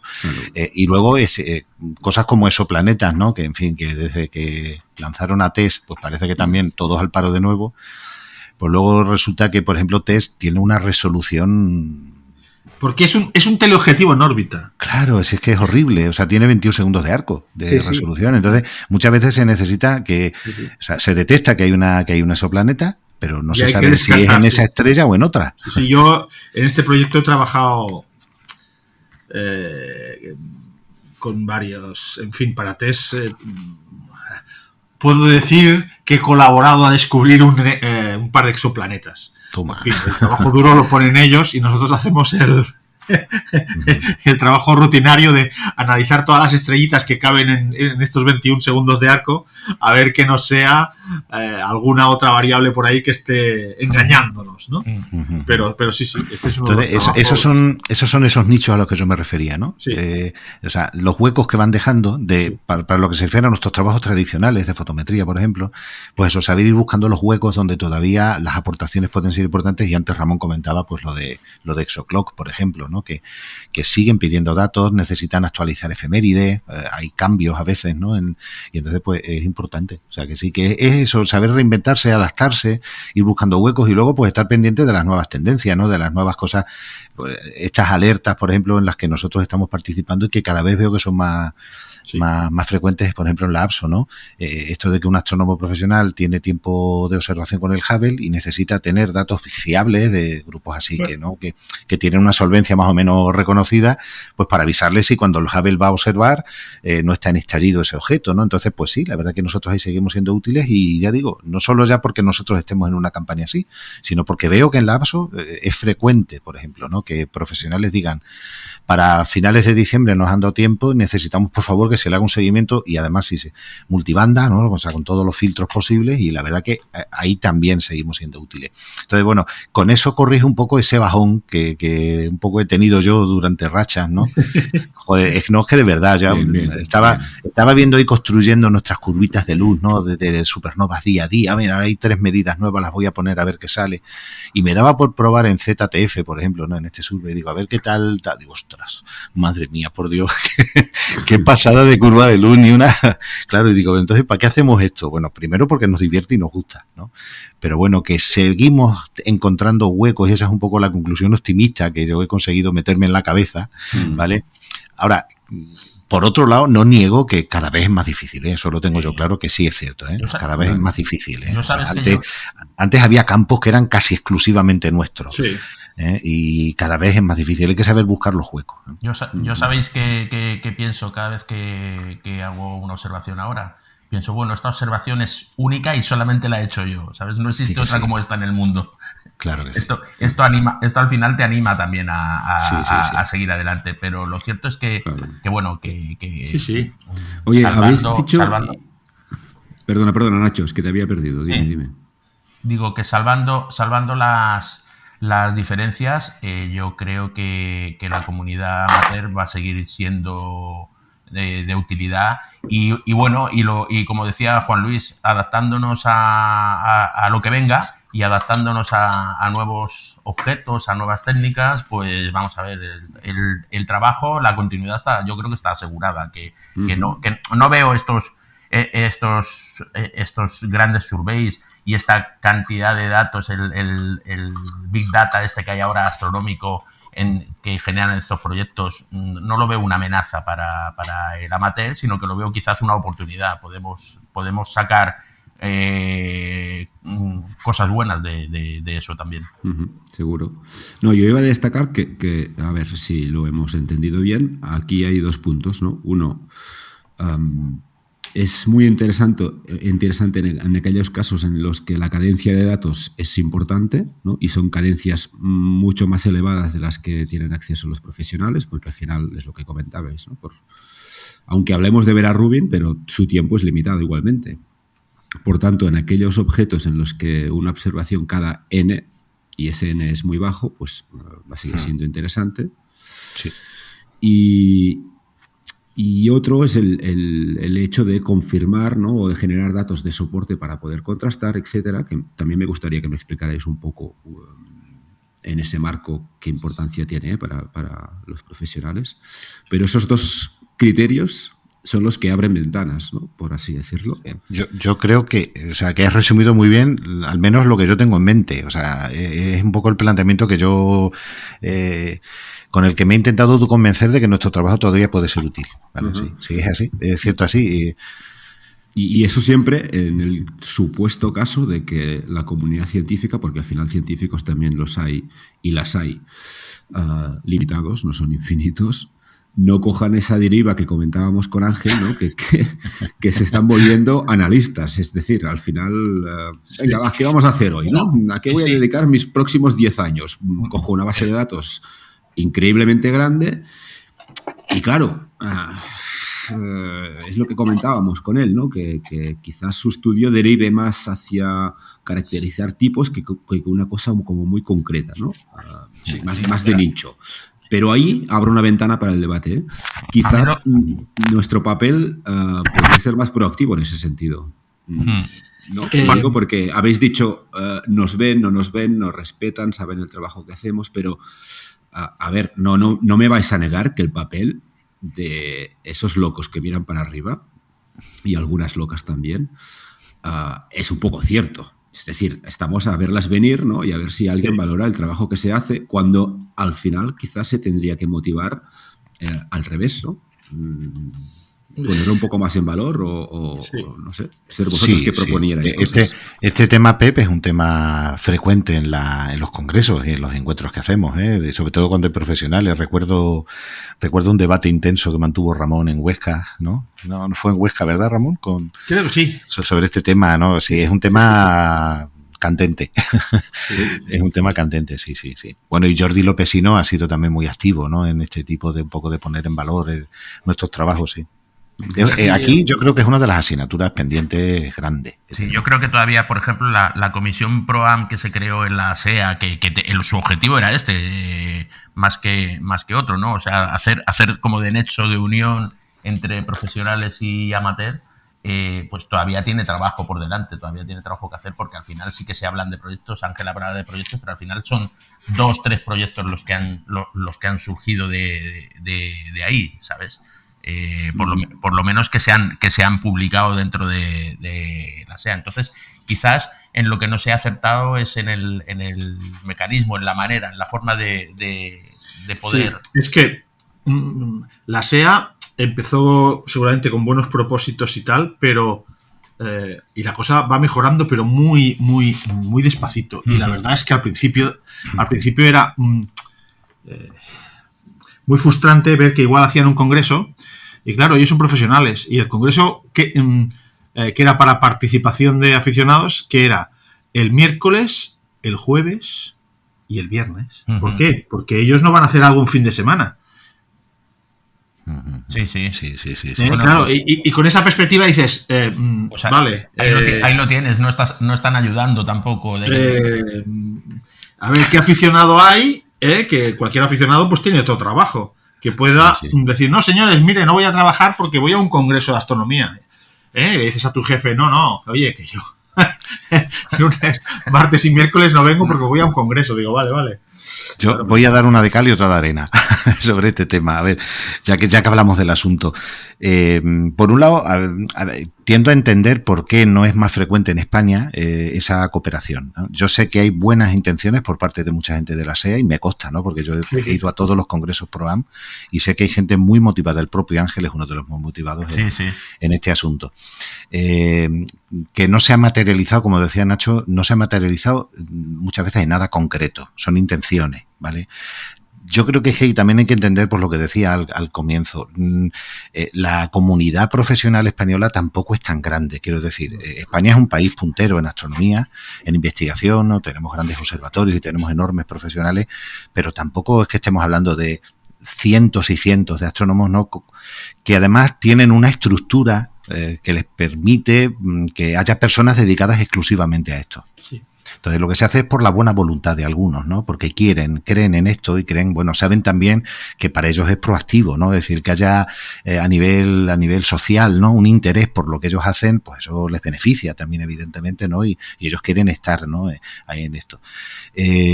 Pero también me pongo en el pellejo de un astrofísico que esté investigando sobre materia oscura, por decir algo así muy puntero, ¿no? Lo que sea, y que dice, oye, que ten en cuenta también a los amateurs que ofrecen datos y dicen, no, sí, a mí me parece genial, pero es que no casa con nada de lo que yo hago.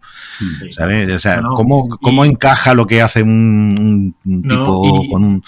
Y publicaciones amateur y algunos personajes en concreto que dices, ostras, que quien lo vea, digo, pues con esta gente yo no quiero nada. Es normal. Es que... Claro. También. Es que también por eso esa era la con cierto comportamiento de... Son pocos, son muy pocos, siempre son muy pocos, pero estos pocos hacen muchísimo daño. Eso por un lado, pero luego también tengo que decir, lo que dice Ramón es que, vamos, he echado una sonrisilla así de lado cuando ha dicho lo de que se hace un congreso y se hace un miércoles, ¿no? Cuento una anécdota que, bueno, que yo supongo y espero que es simplemente, bueno, es totalmente excepcional y es algo casi pintoresco por lo simpático que me pareció para mí adentro. ¿Recordáis la revista que hacíamos de estrellas dobles, verdad? El observador de estrellas dobles. Nosotros siempre intentábamos potenciar que hubiera profesionales en el ajo, ¿no? Y que al menos en una sección que había, que se llamaba Fuera de Foco, pues siempre intentábamos invitar a una persona destacada e intentábamos alternar, ¿no? Un número era algún amateur que destacaba por sus trabajos, no obligatoriamente sobre doble, y en el siguiente número pues sería un profesional. No os podéis creer las experiencias que hemos tenido, afortunadamente no muchas, que conste, pero que hemos tenido con profesionales a los que le hemos pedido que escribieran 500 palabras con 4 meses de antelación para nuestra revista. Es decir, una revista que tenía, en fin, tampoco nos vamos a poner, pero que tenía su nombre, ¿vale? Que era el Observador de Estrellas Dobles. Tuvimos alguna experiencia realmente frustrante que nos dejaba muy claro dónde estábamos. Decirnos, por ejemplo, recuerdo una respuesta de decirnos que, bueno, que claro que es que él es astrónomo profesional y que, claro, que no disponía de mucho tiempo para esto. Y me mordí la lengua en uno de estos correos de decirle, no, si yo también soy profesional, ¿sabes? Soy profesor, yo tengo un trabajo y me gano la vida. Esto lo hago porque me gusta y lo hago en mi tiempo libre, es lo que te estamos pidiendo, ¿vale? O sea, un poco de jarro de agua fría a veces cuando ves las actitudes de algunos, ¿no? Sí, que pero ya digo que ojo, que no tienen obligación. Vuelvo a repetir lo que lo dije antes, que para nada tienen obligación. Si lo hacen es porque quieren. Ajá. Pero bueno. Claro, pero aquí yo voy a abriros algo un poco que seguro que al menos suscita debate, porque a mí me da la impresión, si me abstraigo un poco de todo este mundo que nos gusta tanto, partiendo de la base que evidentemente lo hacemos porque nos gusta, pero hay cierto anhelo, ¿no? De yo no soy profesional y al final reproduzco, ¿no? Cosas de aquel astrónomo que a mí me hubiera gustado ser, ¿no? Lo exagero un poco, pero por ahí va. Es un tema pasional. Entonces, en este contexto, muchas veces me da la impresión que la máxima satisfacción, ¿no? Más allá de que una observación puntual en una noche de Nacho es única y irrepetible en la historia, y eso evidentemente es cierto, pero que el máximo placer, por así decirlo, viene por el reconocimiento profesional, ¿vale? Es decir, cuando tus datos se ven publicados en un paper con muchos autores y tú has colaborado, eso es como, ¿no?, el 10, por así decirlo. Y siempre estamos un poco en ese sentido. Es decir, me estáis diciendo que dependemos de que el sector profesional pues reconozca, ¿no?, y te pida un trabajo y lo incorpore y lo publique.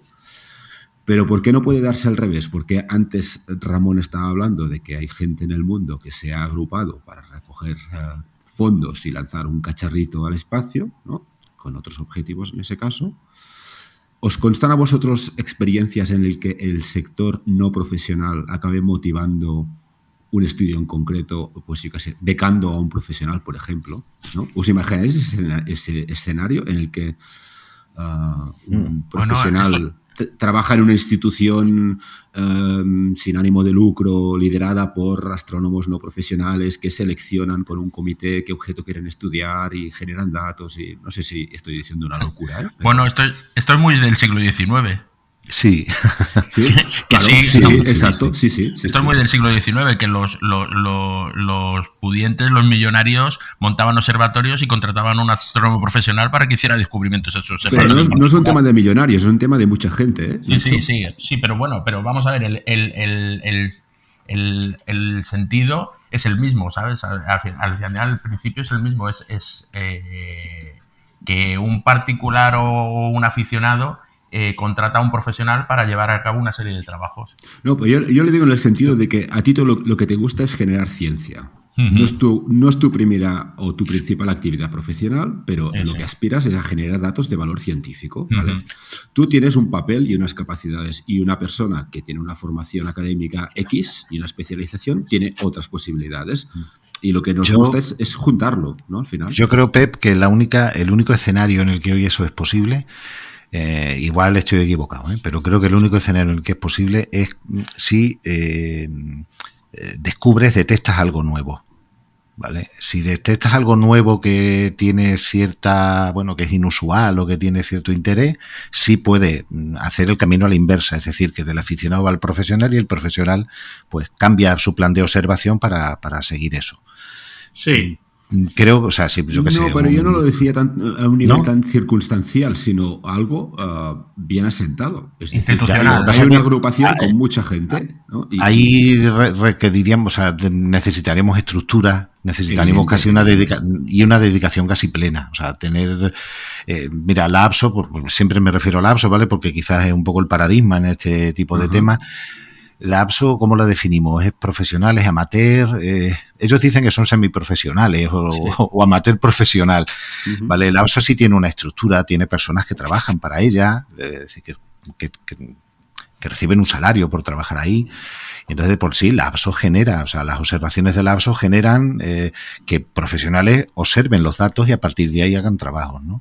Pero requiere una estructura y ahí está la gran dificultad, precisamente lo que decíamos, que nosotros nos dedicamos a otra cosa, ¿vale? Esto lo hacemos en nuestro tiempo libre. Entonces, ¿que podría ser factible? Posiblemente. Posiblemente podría ser factible si tuviéramos una gran asociación, un gran grupo con una estructura, pues sí, sin duda. Creo que sí. Sí, lo veo complicado, Al final, cuando intentas gestionar algo grande, hay quien le gusta, pero la burocracia a veces se te come. Entonces, a mí que no me gusta, por ejemplo, pues que mi mujer está metida en todo esto de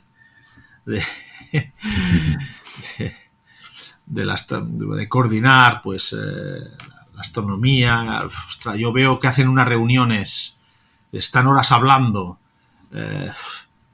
para decidir unas cosas que obviamente que hay que decidir, ¿no? Pero, ostras, a mí se me hace muy cuesta arriba, pues eso. Y que somos un poco, a ver cómo lo digo, o sea, no en el mal sentido, un poco caóticos en ese sentido, ¿no? Sí, es decir, observamos cuando podemos, cuando tenemos tiempo libre, y lo que queremos es observar. Sí. Entonces, luego lo que es... Conozco algún astrónomo aficionado que me dice, no, si ya no hace falta observar, con la cantidad de datos que hay, yo me dedico a recoger, digo, vale, eso te llena, pues pa'lante. A mí eso... Por supuesto. Pues no me apasiona. A mí no. Pero a mí entiendo, o sea, es que en realidad hay tantos datos que podría haber un tipo de... Hay muy pocos, de observadores, no observadores, de aficionados a la astronomía que no tienen ni telescopio, se nutren de lo que hacen y recopilan el resto de aficionados. Vale. Sí, a mí las iniciativas estas tipo Zooniverse, ¿no? Sí. Que bueno, ahí están los datos y te piden ayuda a los profesionales. Venga, tú dedícate a ver imágenes y me clasificas galaxias, por ejemplo, ¿no? Te dan una formación mínima, seguir 4 pasos y tal. Me parece perfecto. A mí personalmente me horroriza. Sí. O sea, yo para eso me dedicaba, yo que sé, a coger seta, ¿sabes? O sea, no me pone nada. Y luego el data mining, pues lo mismo. O sea, yo lo he hecho, ¿eh? Ojo, ha habido etapas de mi vida en que he hecho data mining, sobre todo de temas de doble.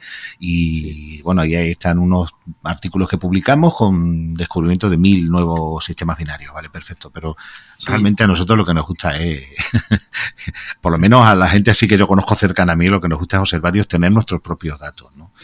Entonces, claro, por ahí le veo la dificultad a lo que comentas, Pep. O sea, necesita unas estructuras, ¿vale? Que no digo que no sean posibles, serían posibles, pero somos amateurs, ¿sabes? Es decir, que no... ¿Cómo haríamos esto, no? Lo que ahora que he mejorado todo esto de la inteligencia artificial y demás, también una cosa que nos hemos de plantear es, con la cantidad de imágenes que tenemos, que cada uno las tiene guardadas en su disco duro y poco más, pues eso, montar un servidor que tú dijeras, pues mira, es que estoy en este campo de tal, que en tal tiempo pasó tal cometa, lo que fuera, ¿no? Y decir, a ver, ¿qué aficionados hicieron capturas ese día de esa zona del cielo? Eso no lo tenemos. No lo tenemos, ¿no? No lo tenemos. Y a veces cuando ha pasado alguna cosa de estas, a todo pasado, llamas a los 3 o 4 que sabes que observan estas cosas y le dices, oye, ¿no tendrás imágenes de esa zona tal día? Claro, esto es... En fin. Bueno, sería una base de datos amateur. Sí. Eso se podría hacer... Sí. Siempre se ha podido hacer, ¿no? Pero cada vez tenemos los instrumentos más a nuestro alcance para hacerlo de una manera más sencilla. Mira, Pep, hace poco tú mismo comentabas en uno de los foros de observadores de supernova la posibilidad de solicitar una subvención para asociaciones o entidades, ¿no? Que se dedicaran a la divulgación de la ciencia y tal.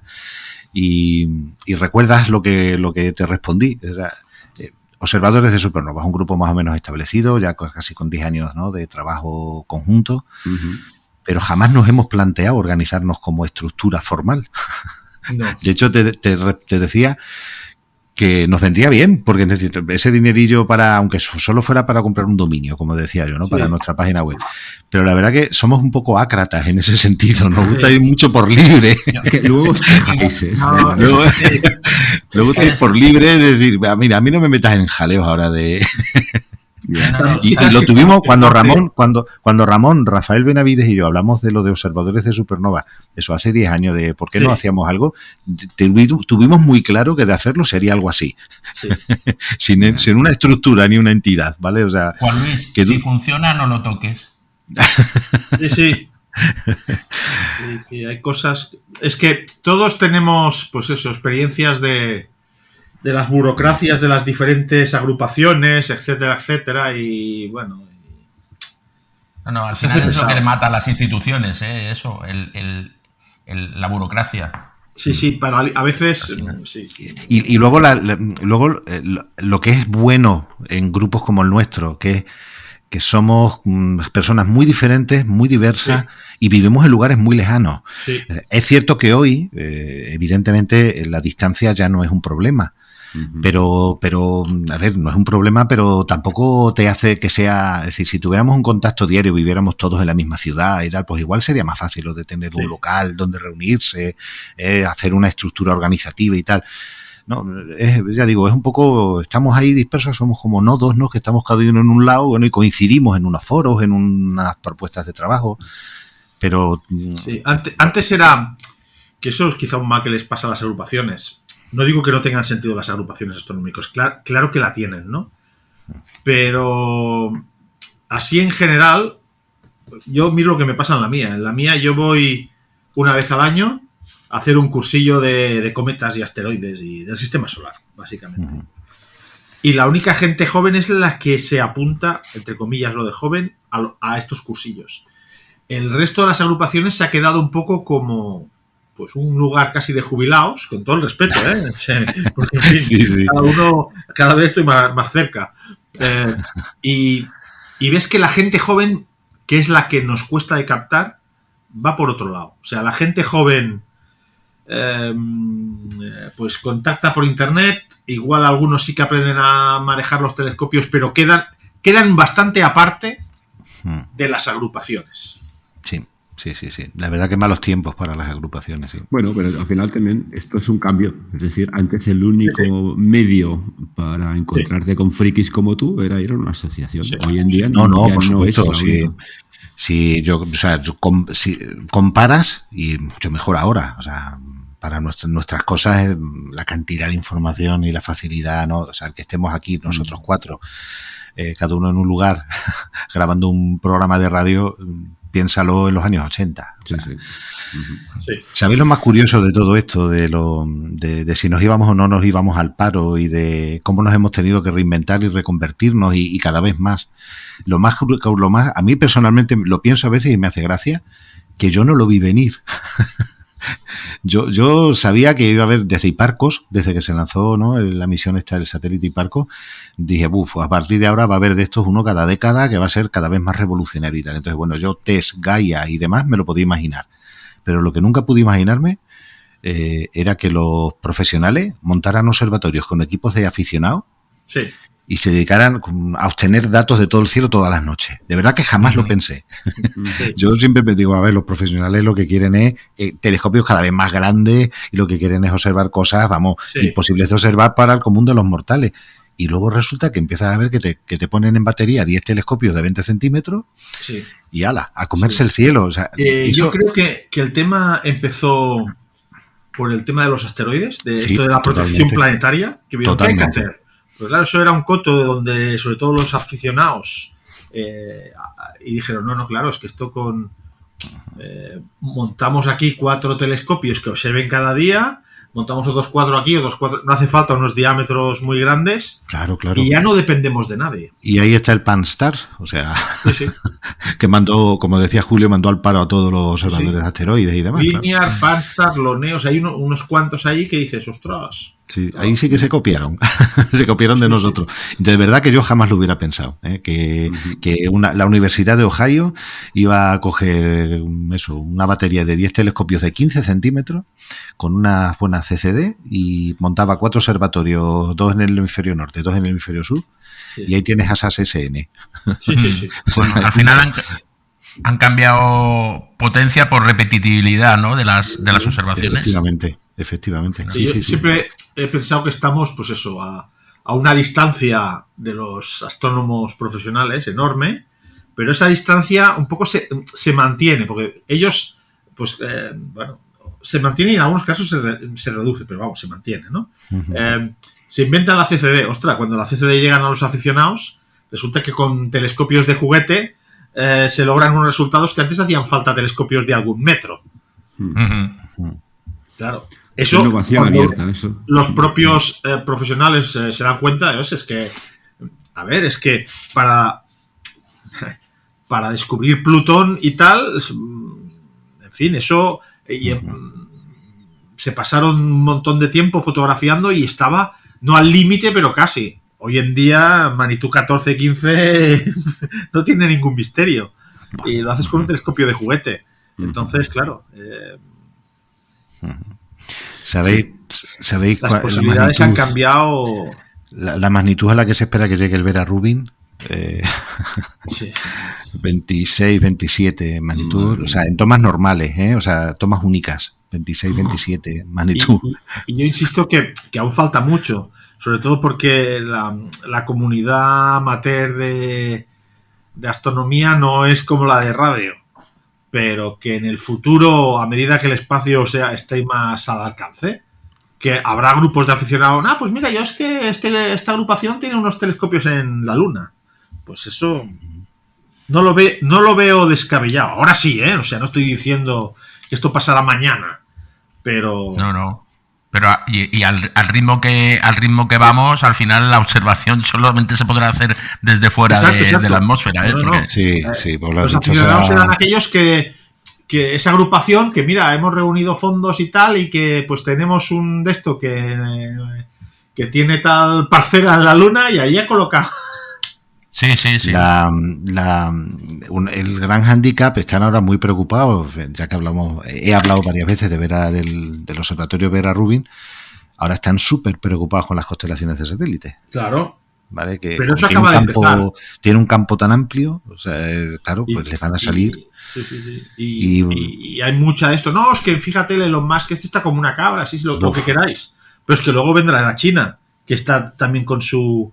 No, y Samsung creo que ya también planteaba enviar. Sí, claro, esto lo van a llenar. O sea, lo van a llenar. Eso está clarísimo. Entonces, al final, nuestros campos pequeñitos, al final, mira, va a tener una pequeña ventaja, ¿no? Con respecto a los grandes telescopios que se están poniendo en marcha ahora, ¿no? La pregunta para mí será: ¿cuánto tiempo pasará hasta que van a convertir el cielo en...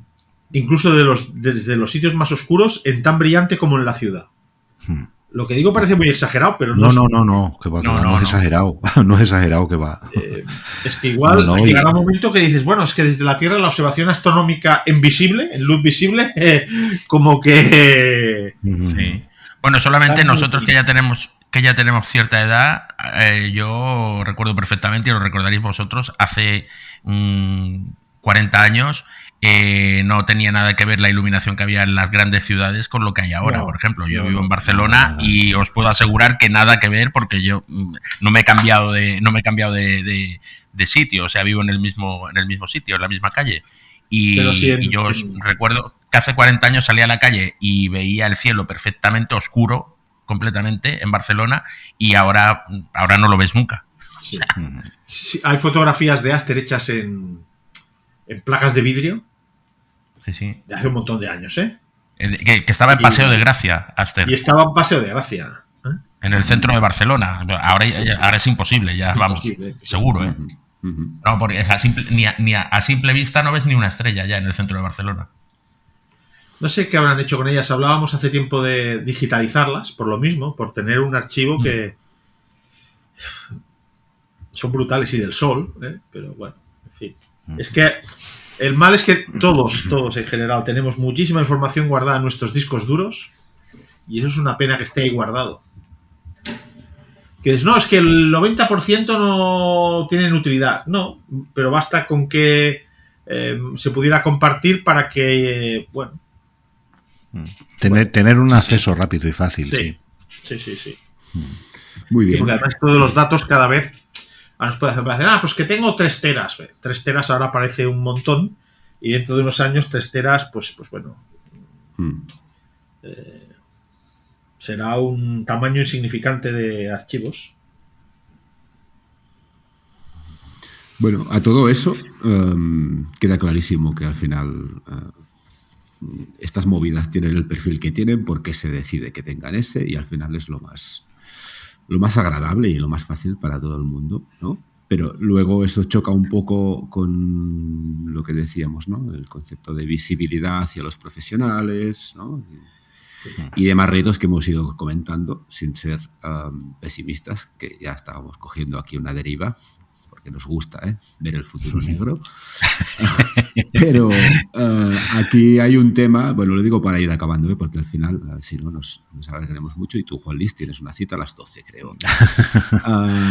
Hay un tema que me parece que va muy ligado a la visibilidad y reconocimiento de los profesionales, porque es que si te tienen que encontrar haciendo búsquedas en Google, esto es como ya una carambola, que es la especialización, que es algo con... en cierta manera, el punto de partida, ¿no? La intención que surgió cuando creasteis observadores de supernovas, más claro el agua, pero que al final es un conjunto de gente que observa cosas, ¿no? Cosas. Claro, y eso es muy bonito. Y el otro día lo hablaba, por ejemplo, con Faustino, que de tanto en cuanto me pasa algún artículo de los que publica en el blog y me decía, es que yo tiro a todo, ¿no? Sí. Porque cuando hay una ventana para poder hacer, pues se hace y punto. Pero hay posibilidades de garantizar esa especialización con cierta continuidad en algo quizás cada vez más de nicho. Ya no serán supernovas, sino el tipo 1A, es decir, no sé si me entendéis, ¿eh?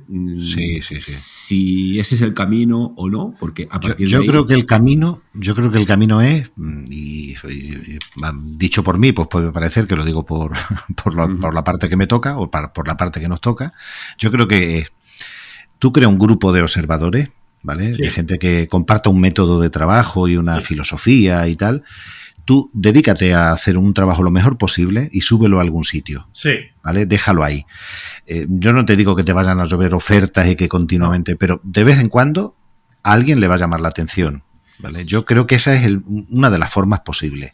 Y a veces, aunque solo valga para que otros aficionados digan, mira, esta gente trabaja así, voy a ver cómo. Sí, y ya se te apunta más gente. Luego, sí. igual utilidad científica va a tener más o menos, pero utilidad divulgativa y sobre todo, pues eso, para enseñar cómo se hace, la tiene toda. Yo creo que ese es uno de los caminos, ¿eh? Sí. O sea, Sí. y además no es complejo, no requiere nada. Quiero decir, requiere un grupo de gente que se ponga a trabajar. Bueno, y digo grupo de gente para aquellos que son más lobos solitarios, ¿no? Que yo en el fondo siempre lo he sido también. Pero bueno, mira, yo tengo mi proyecto, me dedico a esto, lo tengo aquí, lo enseño y bueno, que es útil, genial, que no, yo me lo estoy pasando pipa. Pero sí. En esos casos creo que tarde o temprano a alguien le puede ser útil. Sí. Ya, pero Sí. una de las cosas más potentes y bonitas de observadores de supernovas es ver cómo hay yo al menos lo viví así, un criterio detrás de ese grupo de algunas personas concretas, ¿no? Como sois vosotros, que decidís un objeto en base a unas características, entre ellas pues visibilidad, ¿no? Y que tengamos más tiempo para seguirlo, etcétera, y luego sumarse a eso con gente que lleva muchos años y conocimiento y hay debates y generas curvas. Es decir, al final la curva en la que ves todos los puntitos, ¿no? Esas curvas que generáis tú y Ramón, eso es el equipo. Y eso es lo más bonito y más potente, ¿no? Al final, y que te da más visibilidad incluso. Sí. Sí, es lo que en las ocasiones en las que algún profesional ha contactado con nosotros y nos ha pedido todo, es precisamente por eso.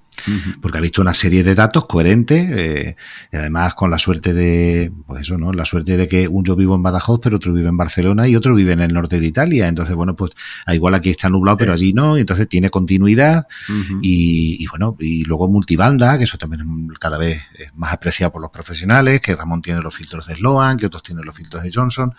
Y es interesante. Creo que tampoco hay que obsesionarse con la utilidad, aunque no, tú lo has dicho antes muy bien, ¿no? Eso sería ya el 10, ¿no? La utilidad que pueda tener para alguien que igual ni sabe que existimos y cuando quiere estudiar supernovas, pues va y coge datos del ZTF, que están ahí, son fácilmente accesibles, pero cuando caen, a veces, ¿no? A veces algún profesional dice, anda, mira, qué curioso, ¿no? O incluso lo que nos pasó con lo de la campaña en la que estamos trabajando ahora. A raíz de eso, a raíz de que ven que hay un grupo de piraos entre España e Italia, ¿no? Que trabajan de esta forma, digo, oye, les voy a pedir a ver si, haciendo lo que hacen, me pueden obtener datos de esto. Sí. ¿Vale? De lo del caso de las novas estas que estamos hablando. Al principio yo recuerdo a unos profesionales que se ponían en contacto con nosotros y algunos es que no navegaban completamente en qué magnitudes nos movíamos. O sea, igual te decían, no, sí, necesito colaboración para esto, ¿no? Y luego mirabas, digo, coño, pero si lo que me está pidiendo todo es magnitud 22, 23 y 24.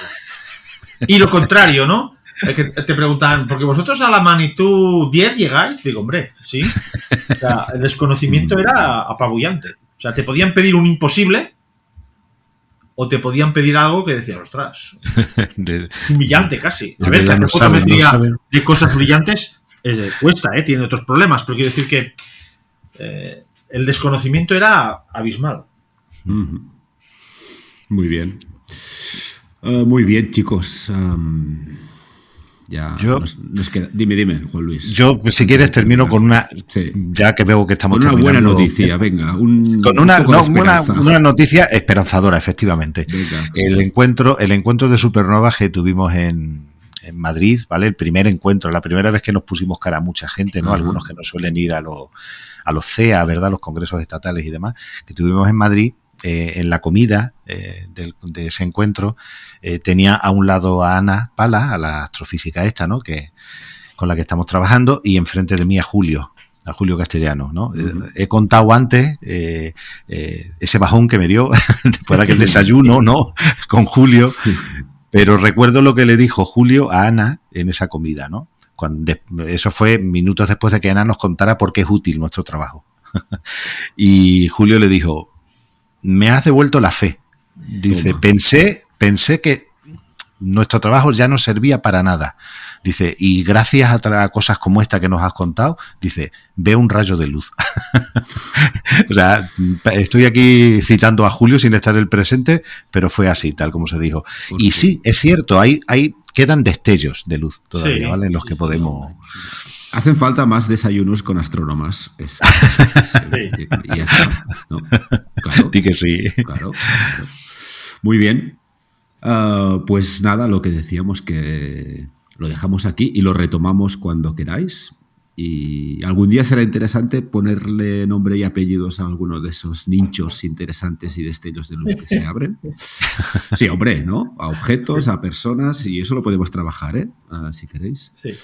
Pero por hoy, nada, muchísimas gracias a todos y no sé, que ya estamos a la vuelta de Navidad, no sé, que se abran los cielos y que vaya todo muy bien, ¿no? Di que sí. Muy bien. Pues venga, hablamos pronto. Muchas gracias a los tres. A ti. No, a ti, Pep. Venga. Un abrazo. Igualmente. Un abrazo. Adiós. Podéis escuchar La Esfera Celeste en todas las plataformas de podcasting. Encontraréis más información sobre todos los episodios y sus invitados en laesferaceleste.com. Muchas gracias por acompañarnos y hasta el próximo viaje.